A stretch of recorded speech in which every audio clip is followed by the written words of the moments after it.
1절 보시면 이제 지금 4장은 5번째 환상입니다. 8개 중에서 내게 말하던 천사가 다시 와서 나를 깨우니 마치 자는 사람이 잠에서 깨어난 것 같더라. 1절 말씀부터 좀 중요한 의미가 나오죠. 나를 깨우니 깨어난 것 같더라 입니다. 그죠? 나를 깨우니 깨어난 것 같더라. 깨우다라고 하는 것은 이제 우르라고 하는 단어인데 분발하다, 깨다, 일어나다, 각성하다 뭐 그런 의미들을 가지고 있어요. 여러분 지금 계속 스가랴가 무엇을 보고 있었습니까? 하나님이 주시는 환상, 비전을 보고 있었습니다. 그렇죠? 그러니까 이걸 보면 하나님께서 어떤 사람을 깨우는지, 깨우시는지 좀 알 수 있을 만한 대목이에요. 그래서 여러분 깨어 있는 사람이 하나님의 깨우심을 더하여 경험할 수 있다라고 하는 것들도 말씀을 통해서 우리가 알 수 있습니다. 하나님의 말씀을 보고 또 하나님의 말씀을 살고 또 하나님의 말씀을 믿고 이런 사람들에게 하나님으로부터 오는 그런 깨어나는 일들이, 각성하는 일들이, 분발하는 일들이 더욱 생긴다라고 하는 의미들을 알 수 있습니다. 그런데 또 다른 의미로 말하면 여러분 지금 이때가 영적으로 막 이스라엘 예루살렘이 좋을 때가 아니잖아요. 그렇죠? 성전 짓다 말고 15년 동안 성전 재건을 하지 않고 편벽한 나무로 자기의 집을 지어가던 그런 때단 말이에요. 그러니 믿음의 각자의 성전을 지어가는 것들도 중단되어 있는 상태고, 거룩함의 성전을 지어가던 때도 중단되어 있는 상태고, 그냥 눈에 보이는 자기의 집들을 지어가느라 정신을 차리지 못하고 있던 때니까요. 그런 의미에서 보게 되어지게 되면 이제 영적으로 잠자던 사람들을 깨우시는 하나님의 깨우심이다라고 이 말씀을 볼 수도 있습니다. 그래서 이 시대의 암담함 속에 있는 그런 이스라엘과 예루살렘 또 스가랴를 깨웠다라는 의미도 될 수 있어요. 그래서 여러분 항상 하나님이 저와 여러분을 깨우시고 또 주의 은혜가 저와 여러분을 깨우길 원하신다라고 하는 것을 기억하고 우리의 무기력함이나 답답함이나 또 애매함, 그렇죠? 생각해 보세요. 하나님이 될 거라고 비전은 보여주시고 이렇게 될 거라고 환상은 보여주시는데 현실은 어때요? 현실은 너무 아닌 거예요. 그러니 훨씬 더 힘들 수 있지 않겠어요? 으쌰으쌰 하는 분위기는 모르겠는데 지금 이스라엘 백성들은 성전 재건 멈춰놓고 다 딴짓하고 있는데 하나님은 될 거다라고 말씀을 하시니까 훨씬 더 힘이 드는 거죠. 왜냐하면 여러분도 그렇지 않습니까? 어떨 때 힘들죠? 생각도 없고 마음도 없을 때는 힘들지도 않아요.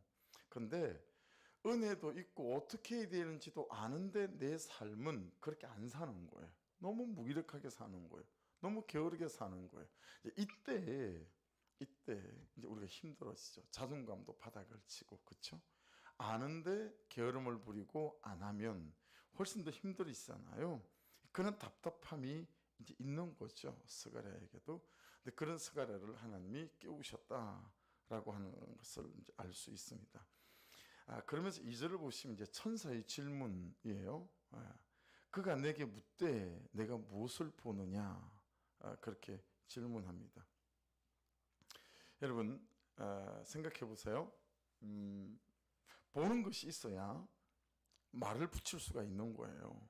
무슨 얘기냐면 말씀이 보는 것이 있고 말씀을 듣는 것이 있고 또 말씀을 묵상하는 것이 있고 여러분 그래야 하나님도 말씀으로 말씀하실 수 있으세요.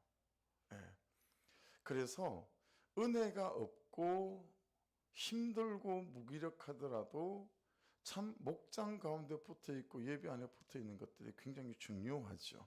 왜냐하면 결국은 붙어 있는 자들에게 들리고요. 붙어 있는 자들에게 말씀하시기 때문이죠. 그러니 예배해야 예배 중에 어때요? 하나님에게 말씀하실 수 있고 말씀 묵상을 해야 말씀 묵상 중에 말씀으로 하나님이 내게 말씀하실 수 있고, 그렇죠? 기도해야 기도 중에 하나님께서 내게 말씀하실 수 있다라고 하는 거죠. 그래서 이왕이면 여러분 그냥 무기력하게 우리가 택한 백성들이기 때문에 그렇게 살아갈 때도 하나님은 그분의 주권 속에서 우리를 깨우실 수 있으세요. 그러나 항상 말씀과 기도 가운데 있으셔서 하나님이 말씀을 통해서 기도를 통해서 여러분에게 목장을 통해서 말씀하시고 그때 말씀을 듣는 은혜가 있기를 주의 이름으로 축복합니다. 예, 인생에 몇 번씩은 있을 수 있어요. 그냥 하나님 없이 살아가고 무기력하게 살아가고 그럴 때 하나님이 깨우실 수 있죠. 근데 그건 몇 번 안 돼요.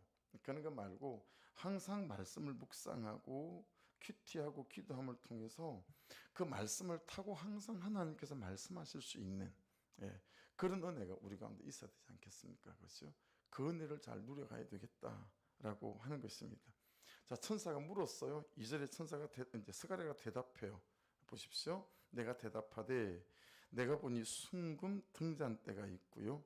그 위에 뭐가 있어요? 기름 그릇이 있어요. 기름 그릇 위에는 뭐가 있어요? 7 등잔이 있어요. 여러분 그 기름 그릇 위에 있는 등잔 위에서 그 위에 또 뭐가 있는 거예요? 7 관이 있고, 그죠? 3절은 보세요. 그 등잔대 곁에 2 감람나무가 있는데 하나는 기름 그릇 오른쪽에 있고 하나는 그 왼쪽에 있나이다 하고, 자 이걸 여러분 위에니까 그냥 위에부터 얘기를 해보십시다. 스가랴가 말한 대답한 역순으로 우리가 해보면 순금 등잔대로 시작해서 기름 그릇으로 7 등잔으로 7 간으로 2 감람나무지만 위에서부터 말하면 2 감람나무에서 7 간을 통해서 7 등잔이 채워져요. 그렇죠? 그리고 7 등잔을 통해서 7 그릇이 채워져요. 기름 그릇이. 그리고 순금 등잔대에 뭐가 나온다는 얘기예요? 불이 붙었다라고 하는 거죠. 그래서 등잔에 이제 빛이 나는 것 아니겠습니까? 그렇죠?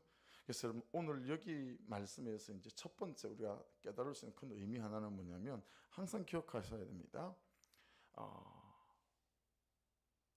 흘러가는 거다라는 거예요. 흘러가는 거다. 그러니까 지금 2 감람나무에서부터 흘러오는 거잖아요. 여러분 하나님으로부터 은혜가 우리 가운데 흘러 들어오는 것이고 하나님 그분으로부터 감사가 흘러 들어오는 것이고 하나님 그분으로부터 능력이 흘러 들어오는 이게 있는 거죠. 그러니 생각해 보세요. 그분의 은혜가 흘러 들어와서 내게 있게 될 때 또 나로부터 흘러가는 것이 있지 않겠어요? 여러분 이렇게 흘러 들어와서 제게 충만하잖아요. 그럼 무슨 일이 일어나냐면 내가 있는 곳에 가서 물을 들이는 일들이 일어나요. 물들어요. 물들어요. 또 다른 편으로 말하면 그냥 내가 거기 있을 뿐인데 스며들죠. 그 공간 속에나 그 사람들 속에나 딱히 막 무슨 말을 하지 않아도 여러분 우리 가운데 하나님 그분의 은혜가 우리의 생각과 우리의 지식과 우리의 태도 속에 잘 흘러 들어와 우리에게 충만하면 여러분 분위기만으로도 그렇죠? 그냥 흘러간다라고 하는 거예요. 커피를 좋아하는데 제가 커피를 마시면 제 건강에 좋지 않다 보니까 근데 또 커피 향은 또 너무 좋아하고 그래서 여러분 옥상에 그 천막 텐트 속에다가 헤즐러 원두를 좀 사가지고 그걸 이렇게 갈아가지고요 좀 놔뒀더니 들어가기만 해도 헤즐러 향이 이게 코속으로 쑥 들어와요. 그러니까 여러분 하나님 그분의 은혜가 우리 가운데 흘러 들어오게 되면 그냥 우리 가운데서 이것들이 그냥 흘러가는 일들이 일어난다라고 하는 거죠. 내가 의도하지 않아도 그런 일들이 일어난다라고 하는 거죠. 그래서 여러분 이 중용 23장 이게 어떤 영화의 대사로 나와서 되게 유명해졌었는데 중용 23장의 핵심은 이제 좀 성경하고는 달라요. 이게 사람의 정성을 중요하게 생각하는데 작은 일도 무시하지 않고 최선을 다해야 한다. 작은 일도 최선을 다하면 정성스럽게 되고 정성스럽게 되면 겉으로 드러나게 되고 겉으로 드러나면 이내 밝아지게 될 것이다. 밝아지게 되면 남을 감동하게 되고 남을 감동시키면 변화가 시작되고 변화가 일어나기 시작하면 생육하고 성장한다. 그러니 오직 세상에 지극히 정성을 다하는 사람만이 나와 세상을 변하게 할 수 있는 것이다 예요.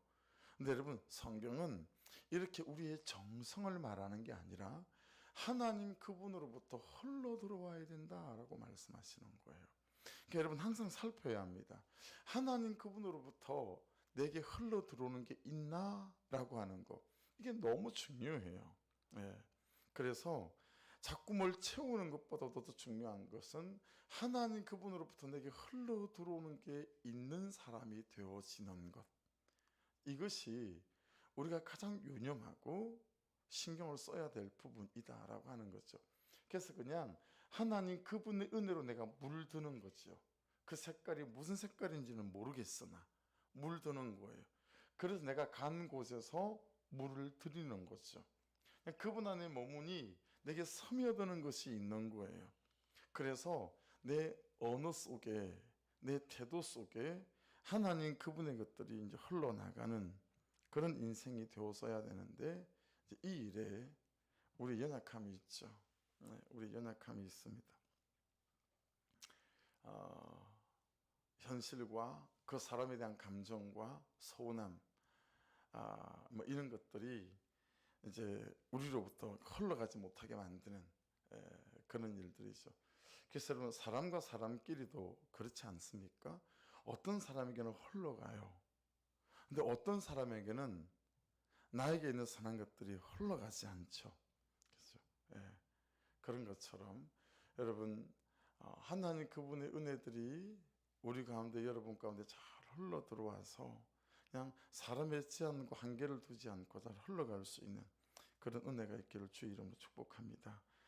스가랴의 질문이 4절에 나와요. 네, 내게 말하는 천사에게 물어 이르되 내 주에 이것들이 무엇이니까? 여러분, 묵상해 보면 스가랴가 그게 무엇이었는지 모르지 않았을 것 같다 싶은 생각은 드는데, 그랬더니 5절에 천사가 대답도 하고 질문도 해요.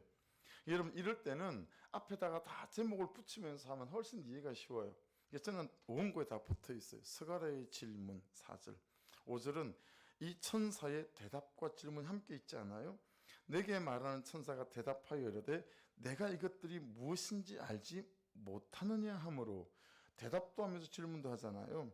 그랬더니 스가랴가 다시 대답해요. 4절에 내가 대답하되 내 주에 내가 알지 못하니이다 하니. 그렇죠?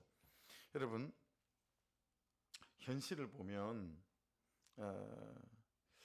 스가랴 입장에서 현실과 말씀하시는 것이, 보여주는 것이 너무 이제 다르니까 잘 모르겠습니다, 복잡합니다, 뭐 이렇게 이제 대답하는 대답일 수 있겠죠. 그러니 여러분, 스가랴에게 정말 필요한 게 어떤 거죠? 이제 믿음인 거죠. 여러분, 여러분의 현실이 참 아니에요. 엉망이에요. 근데 큐티하는 말씀에서 말씀이 말씀하시잖아요. 회복을 말씀하시고 위로를 말씀하시고, 그럴 때 우리에게 필요한 게 뭐겠어요? 이제 믿음인 거잖아요. 그래서 히브리서 11장 2절부터 쭉 말씀하시는 말씀들 안에도 히브리서 11장 1절은 그렇게 시작하잖아요. 믿음은 바라는 것들의 실상이요 보지 못하는 것들의 증거니. 보지 못하는데 증거다 말이 좀 약간 이해가 잘 안 되죠. 그게 좀 쉬운 말로 고치면 어떻게 고칠 수 있는 거냐면 꿰뚫어 보는 것, 이렇게 얘기할 수 있어요. 그러니까 현실은 참 아니에요. 근데 말씀은 회복될 거라고 말씀을 하세요. 그럴 때 우리가 어떤 믿음이 필요하냐면 이 현실을 뚫고 꿰뚫어 보는 믿음이 필요하다라는 거죠. 그래, 맞아, 네 현실은 지금 아닐 수 있지만 이 말씀이 말씀하시는 대로 너 가운데 믿음이 있을 때 그 믿음대로 되어지는 그 꿰뚫어 보는 이제 이런 믿음이 우리 가운데 필요하다라고 하는 것 아니겠어요? 그래서 여러분, 저와 여러분 안에 현실은 아니고 나는 아니지만 나를 통해서 하실 말씀들이 선포될 때 꿰뚫어 보는 믿음들이 여러분들에게 있어서 그 믿음이 이 말씀의 역사들로 드러나고 나타나는 그런 은혜가 있기를 주의 이름으로 축복합니다. 그렇죠? 그래서 항상 말씀에는 우리의 믿음이 필요하다라는 것을 깨달을 수 있어요. 천사가 대답합니다. 6절. 그가 내게 대답하여 이르되 여호와께서 스룹바벨에게 하신 말씀이 이러하니라. 만군의 여호와께서 말씀하시되 이는 힘으로 되지 아니하면 능력으로 되지 아니하고 오직 나 영으로 되느니라. 여러분, 스가랴의 질문에는 결국은 이제 어떤 의미가 있는지 알만하죠. 스가랴가 보면서도 다 알았어요. 알아지는데 현실에 비추어 볼 때 뭐가 흘러오고 감람나무에서부터 공급되고 흘러와서 이게 막 빛이 나서 막 된다는데 현실은 너무 아닌 거죠. 그러니까 스룹바벨의 마음에 안 될 것 같다라는 거죠. 여러분 저를 보시겠어요? 여러분의 심령 안에, 여러분의 가정 안에, 지금 여러분의 현실적인 처지 안에 야 이게 되겠나 싶은 이런 것들이 있을 수 있지 않겠어요? 나에 대하여도 계속해서 반복되는 그 죄, 아직 누구에게도 말하지 않은 죄라 숨겨진 죄는 반드시 중독으로 이어지고 그리고 그것이 습관이 되고 나중에는 삶의 일부가 되죠. 삶의 일부가 돼버려요. 들키지 않은 죄는 나중에는 삶의 일부가 되거든요. 그러니까 그런 나의 모습을 볼 때 소망이 없는 거예요. 이런저런 재정의 문제나 현실의 문제를 볼 때 소망이 없는 거예요. 그래서 너무 이게 되겠나 싶은 거죠. 스가랴의 마음 안에 그런 게 있었던 거예요. 하나님 보세요. 말씀은 보여주시고 알겠는데 우리 이스라엘 백성이 어떻게 지내고 있는지를 보세요. 성전 재건에 관심이 없어요. 하나님.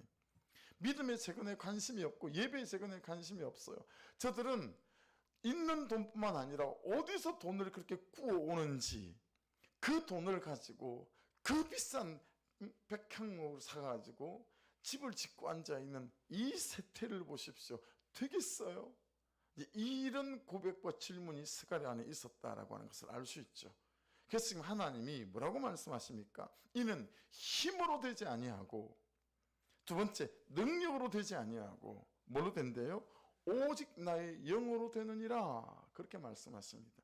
어쨌든 하나님이 된다니까 근데 영으로 된다라고 말씀하신다라고 하는 것입니다.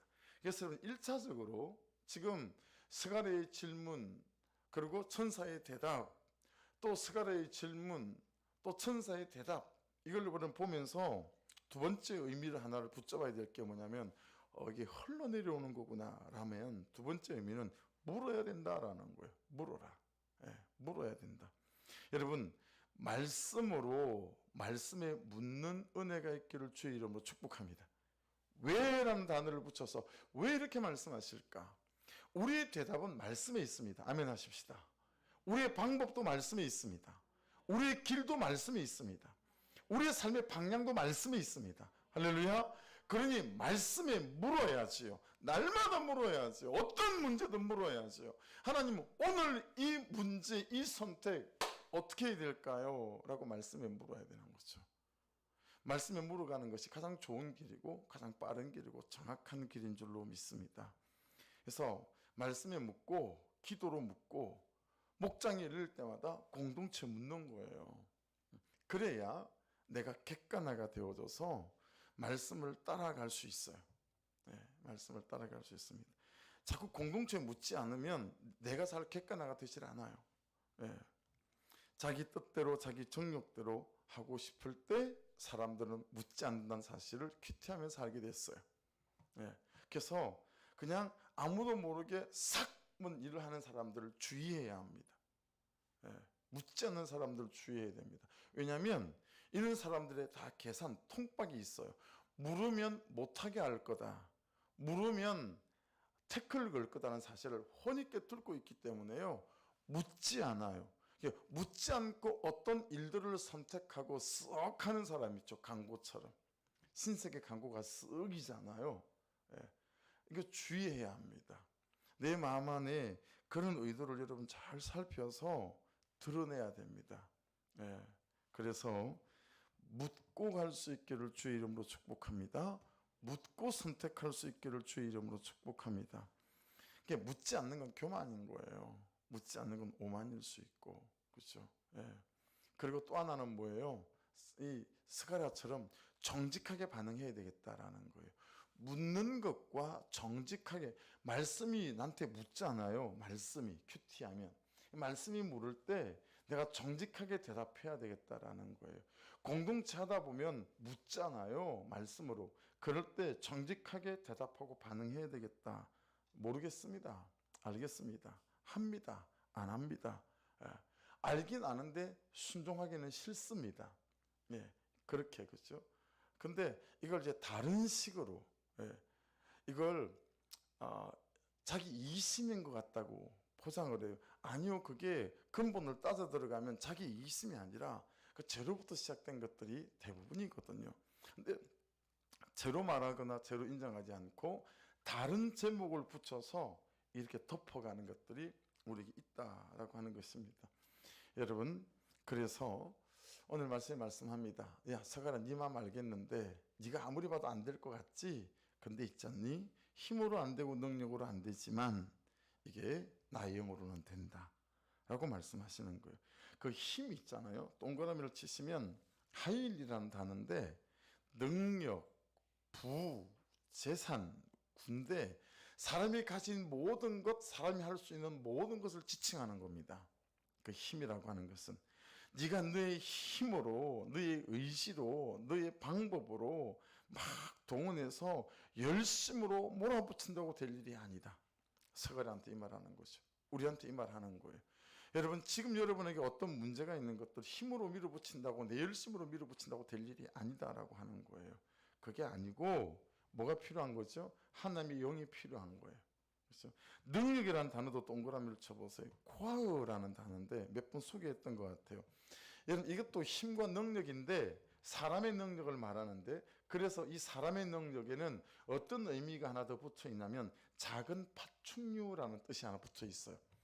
야, 네 힘이 대단한 것처럼 보이지, 막 사람을 동원하고, 근데 네 힘은 작은 파충류. 여러분, 손가락만한 도마뱀의 힘이라는 거죠. 손가락만한 도마뱀이 뭘 하나 할 수 있겠어요? 자갈 하나를 밀어붙일 수 있겠어요? 그런 거라는 거죠. 그래서 그게 오직이라는 이 키, 이 불변사가 되게 중요해요. 오직 내 힘 보태고, 그리고 더하기 하나님 힘 보태고, 이런 의미 아닙니다. 내 할 일하고 하나님은 하나님 하실 일을 하고, 이런 의미가 아닙니다. 오직 나의 영으로만 된다. 그게 너무 큰 방점을 딱 찍고 있다라고 하는 거예요. 하나님 그분의 은혜와 그분의 영으로 덧입고 난 다음에 성령의 충만함 속에 머무르고 난 연후에, 그리고 물어가며 말씀에 대답해가며 이 걸음을 걸어갈 때 되어질 수 있는 일이다 라고 하는 거죠. 요즘 개업하는 가게 같은 데나 또 주유소, 국도 같은데, 주유소 같은데 이렇게 길 가다가 보면 바람풍선 있잖아요. 사람 모양으로 크게 생겨가지고, 그래가지고 그걸 딱 포인트를 맞춰가지고 뭐 이렇게 된다든가 뭐 이런 거 있잖아요. 막 춤추고 막 이런 거. 결국 걔를 춤추게 하는 건 뭐죠? 바람이잖아요. 바람. 그렇죠? 바람 딱 꺼지면 픽 하고 쓰러져 버리잖아요. 여러분, 성경에서 바람은 성령 아닙니까?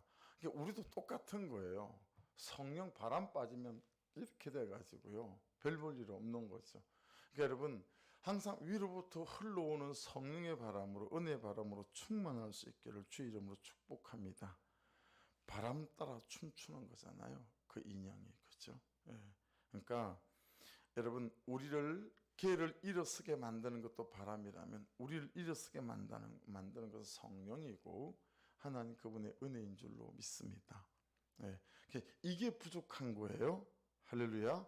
이게 부족한 거예요. 다른 게 부족한 게 아니라 이게 부족한 건데, 여기에 대한 사모함과 갈망으로 그 하나님의 은혜로 나를 채우는 여기에 우리가 정말 중심을 들일 수 있어야 되겠다라고 말씀은 우리를 깨닫게 하시는 것을 알 수 있습니다. 그래서 성령은 우리를 일어서게 하는 힘이고 우리를 꿈틀꿈틀거리게 하는 힘이고, 그래서 요번에 지금 이제 오가가 끝났거든요. 내일 한 반이 더 남아있긴 하지만 양육이 벌써 오가가 끝이 났어요. 근데 이번에는 좀 많이 좀 빡세게 하죠. 설교도 몇 번씩 들어야 되고, 그것도 50분씩 되는 설교, 뭐 녹취는 안 해오고 있긴 하지만 책도 매주 한 권씩을 읽어야 되고 이제 그렇게 하고 있는데, 이번에 읽었던 책이 내 마음의 집 그리스도 뭐 이 책이었는데요. 그게 보면 이제 서재부터 이렇게 나오는데, 이제 그 중에 주방이 나와요. 주방 세 번째 주방이 나오거든요. 그래서 그게 정말 내가 지금 필요한 게 어떤 거냐, 제일 먼저 돈부터 이렇게 몇 가지가 나오는데 한 사람도 틀리지 않고 다 돈이라고 하더라고요. 다 돈. 네, 다 돈. 저도 돈이죠. 그러면 괜찮으려나 안 되려나. 근데 여러분, 오늘 말씀 안에서 내게 돈이 있어야 됩니다라고 말하기 전에 내가 성령이 있어야 되는 사람입니다라고 우리가 알아야 된다라고 하는 거죠. 그래야 내가 일어설 수 있고 움직일 수 있다라고 이제 말씀하시는 거죠. 그래서 고린도 후서 3장 17절에 이런 말씀이 있어요. 주는 영이시니 주의 영이 계신 곳에는 자유가 있느니라. 그렇게 말씀합니다. 이 자유가 엘르데리아라는 단어인데, 우리는 돈이 있어야 자유함이 있고, 그죠? 이럴 거라고 생각하잖아요. 근데 우리를 창조하시고 우리를 꿰뚫어 보시는 하나님의 말씀이 우리에게 뭐라고 말씀하시냐면, 야, 돈이 있어야 네가 자유케 되는 게 아니라 주의 영이 계신 곳에 자유함이 있다 라고 말씀하세요. 여러분, 그래서 제가 이렇게 말을 하니까 그러긴 하시더라고요. 그래도 목사님 돈을 한번 있어 봤으면 좋겠어요. 뭐 이렇게 말씀. 자유함이 없는지 있는지 한번 겪어봐야 되겠다는 거예요. 근데 여러분, 제가 돈을 좀 총각 때 벌어봤잖아요. 총각 때 돈을 좀 벌어봤는데 돈이 있다고 막 자유함 있고 그러지 않아요. 네, 안 믿으시는구나.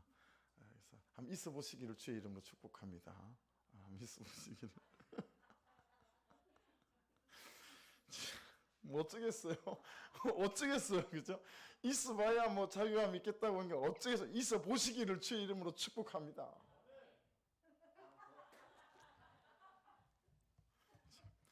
할 말이 없습니다.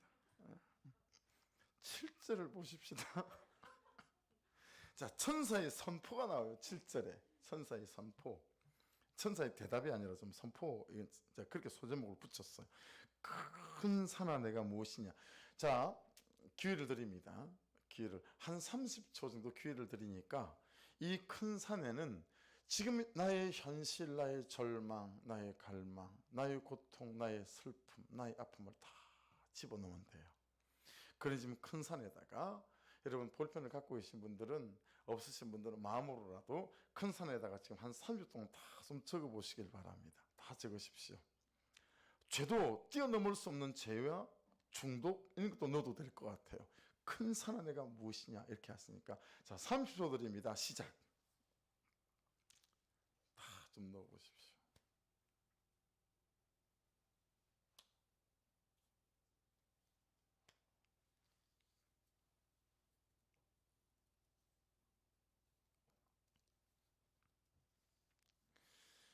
다 적으셨죠? 제게 어떤 믿음이 생기냐면, 이런 사람도 있겠다 싶은 생각이 드는 거 있죠. 지금 방금 돈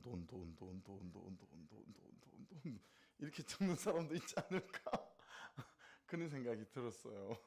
돈에 그렇게 큰 아멘을 했으니 분명히 그런 분들 중에는 큰 산하 여기에 돈 이렇게. 내가 스룹바벨 앞에서 어떤 큰 산이든지 스룹바벨 앞에서 평지가 되리라, 그렇게 말씀합니다. 할렐루야. 어떤 산이라도 평지가 되리라. 그가 머릿돌을 내놓을 때에 무리가 외치기를 은총이 그에게 있을지어다 하리라 하셨고 라고 말씀합니다. 그러니까 여러분, 이 머릿돌을 내놓는 건, 여러분 이 큐티책의 뒤에 본문 S를 보면 내가 해야 되는 최소한이라고 되어져 있습니다. 여러분, 이 큰 산은 원어 성경에 원어 성경에 항상 그런 의미가 딱 되어져 있어요. 여러분 이 산이 나왔다라고 했을 때 항상 유념하셔야 될 건 어떤 거냐면 어떤 산이든 여러분이 적은 지금 산에 여러 가지를 적으셨죠. 저도 여러 가지를 적었어요. 근데 여러분이 적으신 그 어떤 산보다 하나님은 크십니다. 할렐루야. 이게 산에 대한 제 첫 번째 개념입니다. 성경에서 말씀하시는 그래 네 앞에 산 있는 거 인정한다. 그게 고지가 해발 뭐 100m 산이든 1000m 산이든 에베레스트 같은 경우처럼 8,000m가 넘는 산이든 인정하는데 어떤 산이든 그 산은 여러분 하나님이 그 산보다 높다라는 거예요. 할렐루야. 이게 산에 대한 중요한 개념이에요. 그래서 여러분 왕상 19장 11절 말씀인데 들어보십시다. 여호와께서 이르시되 너는 나가서 여호와 앞에서 산에 서라 하시더니 여호와께서 지나가시는데 여호와 앞에 크고 강한 바람이 산을 가르고 할렐루야 산을 갈라버렸대요. 여호와의 바람이. 여러분 이사야 41장 15절에는요 보라 내가 너를 이가 날카로운 새 타작기로 삼으리니 내가 산들을 쳐서 부스러기를 만들 것이며 작은 산들을 겨같이 만들 것이라. 할렐루야. 제가 이걸 은행동 성결교회에 있을 때 철야 예배를 마치고 나오는데 지금 그 집사님 이름이 생각이 안 나네요. 덩치가 굉장히 큰 집사님이고 은행동 교회에서 첫 번째 두 번째 기도를 열심히 하시고 많이 하시고 방언기도 많이 하시고 하는 분이셨는데 김성업 집사님 맞나 하여튼 뭐 그런 분이셨는데 저를 막 불러요. 전사님 왜요? 그랬더니 전사님 기도를 하는 데 있잖아요. 이 말씀을 주셨어요. 그러면서 여러분 이사야 41장 15절 이걸 말씀하시는 거예요. 하나님이 전사님을 영혼을 타작하는 타작기래요. 야 그거 내가 그렇든가 말든가 진짜 은혜가 되더만요. 내가 그렇든가 말든가 너무 한동안 그 말씀이 저를 지배했어요. 영혼 추수를 하는 타작기라는 거예요. 저보고 좀 말을 해도 그렇게 기도하시면서 그런 말을 좀 이렇게 저한테 해주고 좀 그러십시오. 할렐루야. 이게 아멘 아무도 안 하잖아요. 그럼 뭐 돈만 아멘 하시고 이거 제게 되게 힘이 되더라고요. 전사님 이사 41장 15절 말씀을 주셨는데 영혼을 타작하는 타작기래요. 그래서 제가 집에 와서 그걸 찾아보지 않았겠어요. 이 말씀을. 이 말씀 설교를 준비하다 이 말씀이 생각이 나는 거예요. 보라 내가 너를 이가 날카로운 새 타작기로 삼으리니 내가 산들을 쳐서 부스러기를 만들 것이며 작은 산들을 겨같이 만들 것이라. 여러분이 방금 한 30초 안에 적었던 그 큰 산에 무엇을 적었던 하나님의 영이 성령이 우리 가운데 부어져 우리를 사로잡게 되어지게 될 때 여러분 그 산들을 쳐서 부스러기가 되게 하시고 겨같이 만드시는 은혜가 있게 될 줄로 믿습니다. 여러분 마태복음 17장은 변화산 사건이 나오는 대목이잖아요. 그래서 베드로, 야고보, 요한 데리고 예수님 올라가셨고 밑에서는 귀신 들린 아들을 고쳐달라고 하는데 막 못 고치는 그 대목 기억하시죠? 이르시되 너희 믿음이 작은 까닭이니라 진실로 너에게 이르노니 만일 너에게 믿음이 겨자씨 하늘만큼만 있어도 이 산을 명하여 여기서 저기로 옮겨지라면 옮겨질 것이요 여기서 산을 명하여 옮겨진대요. 뭐가요? 믿음이. 할렐루야. 그래서 이 17절 말씀, 20절 말씀은 앞에 있는 말씀이 되게 중요해요. 왜냐하면 앞에 말씀이 이 말씀입니다. 이때 제자들이 조용히 예수께 나와 이르되 우리는 어찌하여 쫓아내지 못하였나이까? 이렇게 물으니까 예수님의 대답이 겨자씨만한 믿음 하나만 있어도 이 산들을 명하여 저기서 저기 옮길 수 있다라고 말씀하세요. 여러분 성령이 오시면 믿음을 갖고 오시는 줄로 믿습니다. 그렇죠? 성령이 오시면 믿음을 갖고 오세요. 그리고 그 믿음은 이 산들을 이기게 하는 능력의 믿음으로 우리를 주장해 주시는 줄로 믿습니다. 여러분 마태복음 21장 21절에 가면 무화과 나무를 저주하는 장면이에요. 그때 주님이 이렇게 말씀하세요. 예수께서 대답하여 이르시되 내가 진실로 너희에게 이르노니 만일 너희가 믿음이 믿고 의심하지 아니하면 이 무화과 나무에게 된 이런 일만 할 뿐 아니라 이 산들어 들려 바다에 던져질 하여도 될 것이요. 이는 말씀하십니다. 믿음이 있다면 이 산들이 바다에도 던져진다는 거죠. 이 말씀은요, 그 다음 말씀이 중요해요. 이 21절 다음 22절에 이렇게 말씀하십니다. 너희가 기도할 때에 무엇이든지 믿고 구하는 것은 다 받으리라 하시니라. 할렐루야. 네. 항상 중요한 여러분과 제가 외우는 핵심 구절 있죠. 핵심 구절은 원리가 앞에 있는 말씀이 중요하거나 그 다음에 있는 말씀이 중요한 경우가 대부분이에요. 그래서 핵심 구절은 그 앞에 있는 말씀과 그 다음에 있는 말씀을 잘 봐야 합니다. 여러분, 이런 믿음이 어떻게 온다는 거예요? 기도할 때에 이런 믿음이 부어진다는 거예요. 여러분, 이런 믿음이 언제 온다는 거예요? 기도할 때 성령께서 성령의 충만함을 우리 가운데 부어주실 때 이런 믿음으로 찾아오게 되는 줄로 믿습니다. 그럴 때 머릿돌을 내놓는 최소한의 순종들을 감당해 갈 수 있다라고 하는 것을 말씀 안에서 깨달을 수가 있는 것입니다. 네. 그래서 8절 9절 보십시오. 여호와의 말씀이 또 내게 임하여 이르시되 스룹바벨의 손이 이 성전의 기초를 놓았은즉 그의 손이 또한 그 일을 마치리라 하셨나니. 자, 15년 동안 중단되어 있었지만 어쨌든 성전 짓는 걸 시작했잖아요. 그렇죠? 그리고 중단을 됐으니 얼마나 비웃는 사람이 많았겠어요. 여러분, 느헤미야가 예루살렘 성벽 지을 때 여러분 산발랏으로 비롯해서 니들이 성벽 쌓아봐라, 여우가 올라가도 무너질 거다 그러면서 얼마나 많이 공격했는지 아시죠? 그래서 어떻게 성벽을 쌓습니까? 한 손에는 창을 들었어요. 적군을 막고 한 손에는 벽돌을 들었어요. 그러면서 성벽을 쌓는 거예요. 그렇게 예루살렘 성벽을 쌓았던 거거든요. 항상 이런 영적 대적이 우리 가운데는 있지 않겠습니까? 그렇죠? 그러니 15년 동안 재건이 안 됐으니 여러분의 신앙이라고 생각해 보세요. 여러분의 가정의 재정의 문제라고 생각해 보세요. 여러분이 기도하고 있는 남편, 자식, 기도한 세월이 15년째인데 그들이 돌아오지 않는 거죠. 얼마나 주변에서 여러분의 기도를 비웃겠어요. 내 스스로도 내 기도가 별 것 없나 생각되어지고 내 신앙이 비웃어질 때가 있어요, 없어요? 있거든요.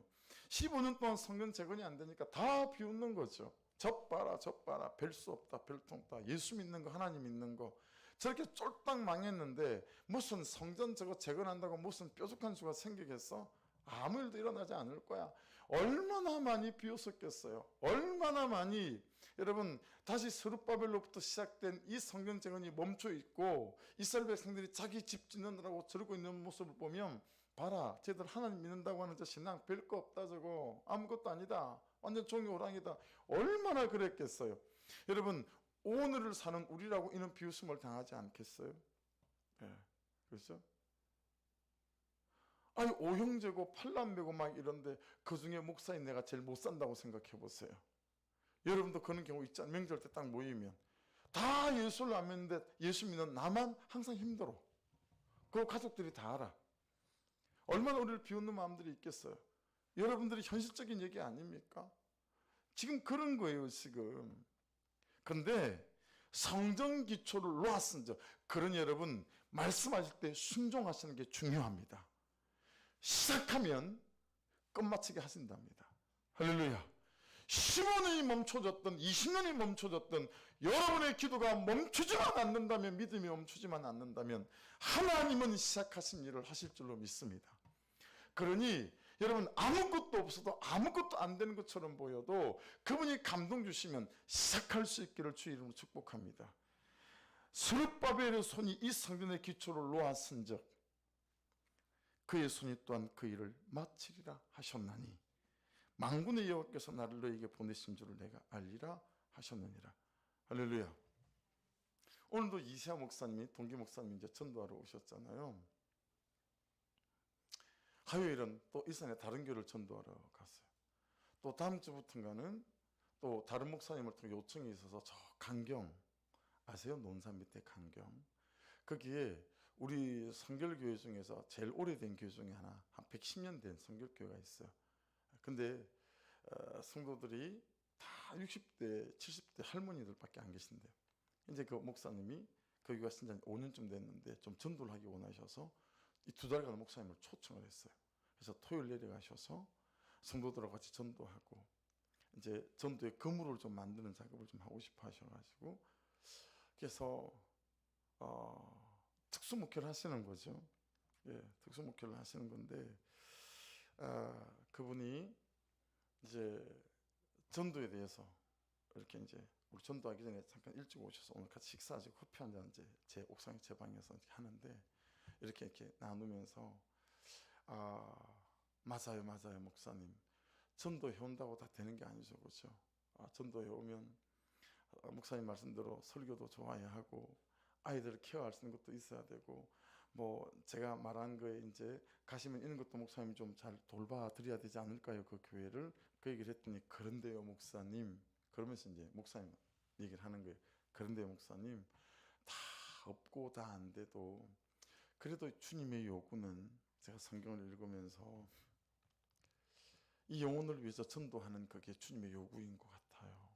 이제 그러면서 그분이 여러 말씀들을 이렇게 하시는데 그게 아멘이잖아요, 그렇죠? 그리고 우리 개척해서 막 전도했던 풍선 200개씩 그리고 2,500명을 만나야 한 명의 교회 와보던 그때가 생각이 이제 나는 거죠.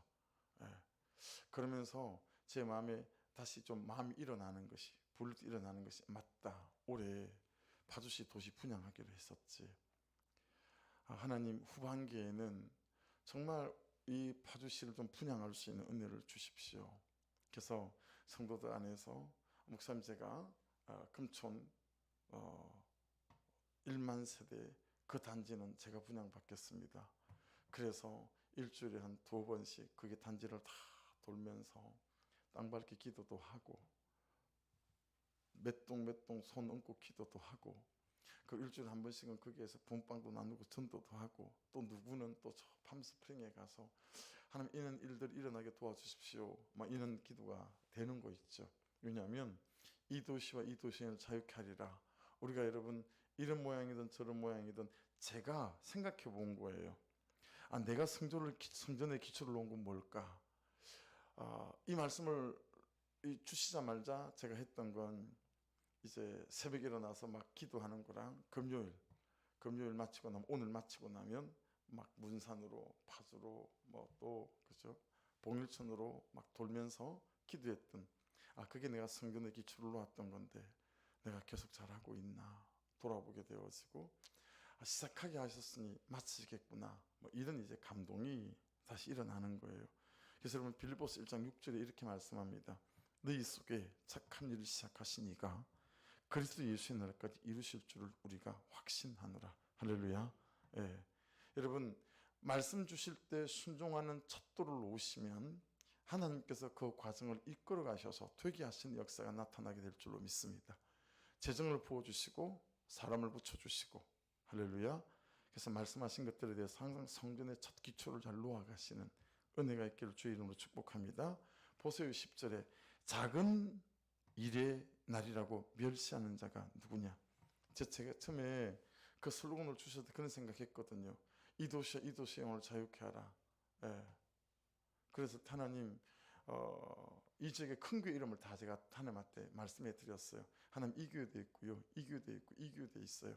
그런 교회를 통해서 하셔야 되지 않겠어요? 우리처럼 작고 연약한 교회 이걸 통해서 뭘 그렇게 하시겠다고. 근데 여러분 작다라고 생각하는 여러분과 저를 통해서 하나님은 하나님 그분의 크심을 드러내게 하실 줄로 믿습니다. 사람들이 스룹바벨의 손에 다림줄이 있음을 보고 기뻐하리라. 여러분 스룹바벨의 손에 다림줄이 무슨 의미일까요? 다림줄이 뭔지 아시죠? 여러분 건물을 지어갈 때 이 각을 맞춰서, 요즘은 이제 수평으로 하지만 레이저 수평으로, 옛날에는 줄에다가 밑에 큰 원뿔형으로 생긴 무거운 쇳덩이를 달아가지고요 딱 내려요. 그래가지고 이 벽돌을 쌓는 게 각이 맞는지를 살핀 다음에 그걸 딱 잰 다음에 위에 나무 하나를 살짝 걸치고 밑에 하나를 걸쳐서 줄을 띄웁니다. 이렇게 줄을 띄운 다음에 그 줄대로 나무를 이제 벽돌을 막 쌓아 올라가는 거거든요. 옛날에는 이게 이제 다림줄이잖아요. 기준. 여러분 스룹바벨 손에 다림줄은 뭐겠어요? 하나님의 말씀 아니겠어요? 그 뜻이에요.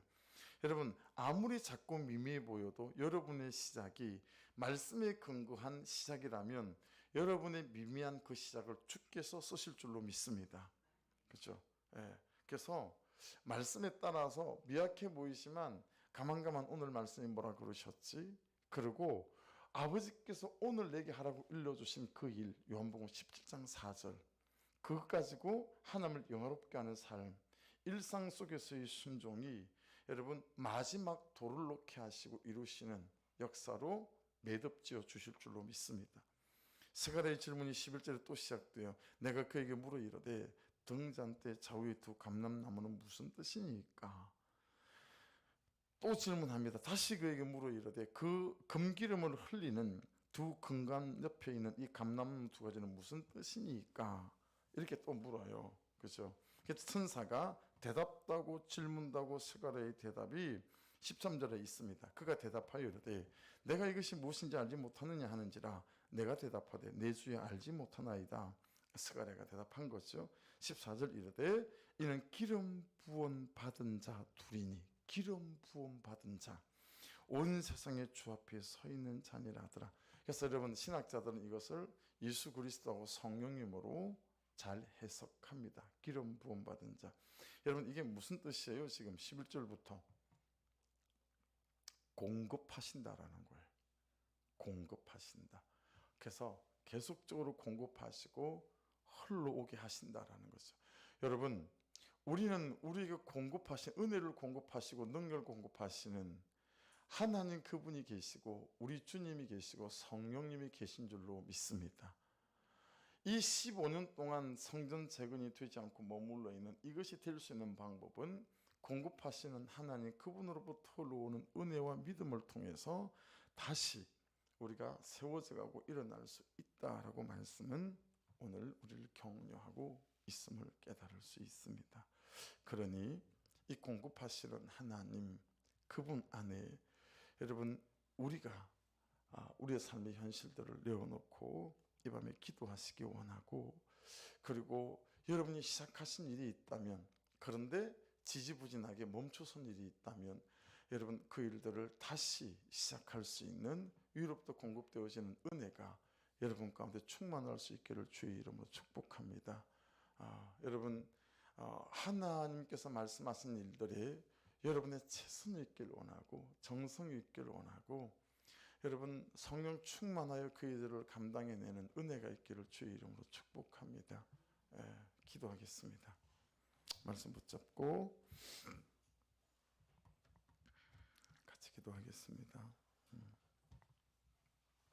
기도하실 때 하나님 나를 깨워주십시오. 스가랴를 깨워주셨듯이 하나님 이 밤에 나를 깨워주십시오.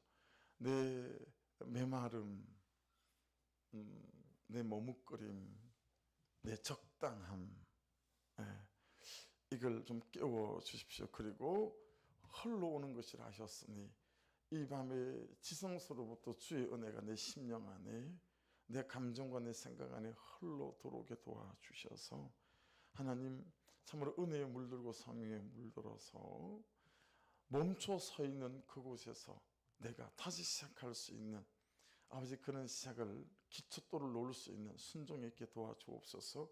그 바람풍선에 바람이 들어가야 그가 일어나고 살아날 수 있듯이 이 밤에 성령을 구하고 주의 은혜를 구하오니 아버지 내게 은혜를 부어주시 오직 하나님의 영 외에는 너희 힘으로 안 된다고 말씀해 주셨으니 하나님의 영으로 충만케 하여 주셔서 하나님 다시 일어나고 다시 시작하고 출발하고 다시 사랑하고 다시 기도하고 다시 아버지 하나님 받아내는 삶으로 나아가는 인생 될 수 있도록 간섭하여 주옵소서. 우리